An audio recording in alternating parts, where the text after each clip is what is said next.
So today is the day. It is time for Tool Tuesday. I am so excited about this.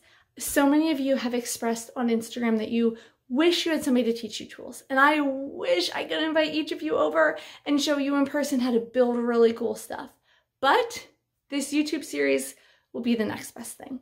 So today I'm going to show you how to use a miter saw. It's one of my go-to tools. It's an essential in knowing how to build things.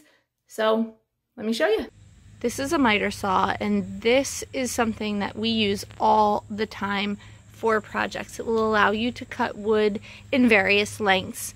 And also, as you can see here from the numbers at the bottom, it's called a miter saw because it allows you to miter the edges on an angle, which is incredibly helpful for a variety of projects. That way you can have mitered corners rather than just 90-degree butt joints. So let's take a look at how you operate this.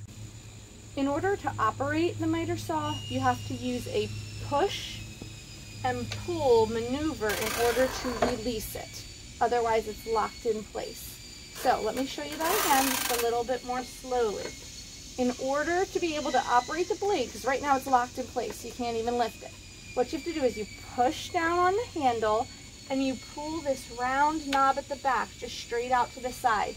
That releases it, so now you can actually start operating your miter saw.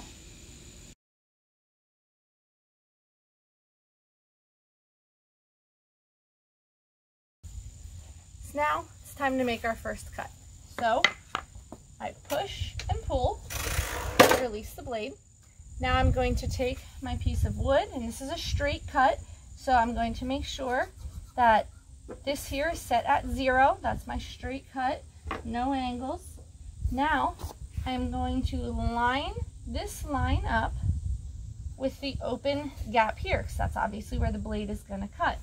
So before I actually activate the blade and squeeze the trigger, I like to bring the blade down and just make sure that it's really in line with where I've marked, which I can see this is. So now I make sure my fingers are safely out of the way. I bring the blade up, okay? Now I'm going to squeeze the trigger.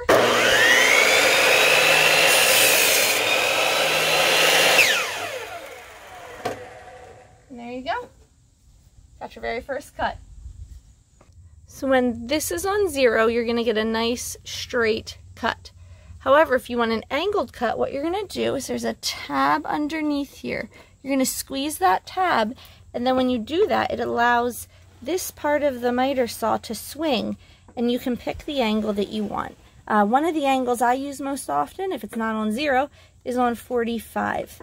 And you can kind of like click this into place. There we go. It's kind of little notches underneath, so sometimes you just sort of got to wiggle till it clicks into place so that you know you're getting the precise angle you want.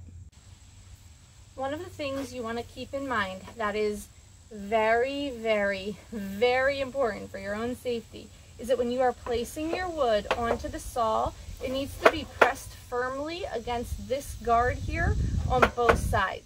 You don't just want to place the wood in the middle or have it kind of kicked out on one side. If you do that, the wood can kick back up at you when you're using the saw. So it's really important for your safety that the wood is pressed firmly against this guard on both sides. So once you've got it in place, you can put your thumb on one end of the wood, your fingers up here on the guard, kind of again just keep it in place, and then you can safely cut your piece of wood.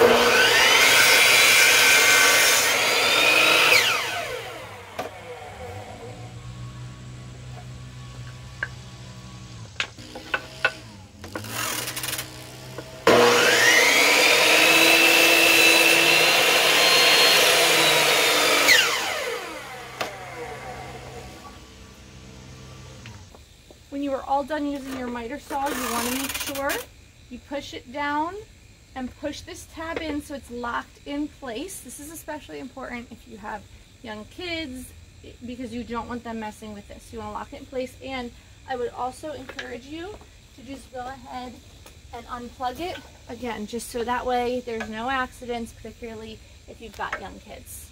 So there you have it. That is how you use a miter saw. It is definitely one of my go-to tools that I use very often in my projects. It's one of the basic essentials that I definitely could not execute projects without. So I hope that this video helps you to feel confident and competent and empowered that you too can now go use one and start building those things that you have been dreaming about in your mind. So if you found this helpful, I'd love if you subscribe, because next Tuesday I'm going to be teaching you how to use a cordless brad nailer, which is another one of my favorite tools. It's one I use a lot for wall treatments, shiplap, board and batten, things like that. So you definitely won't want to miss that. I'll see you next week for another Tool Tuesday.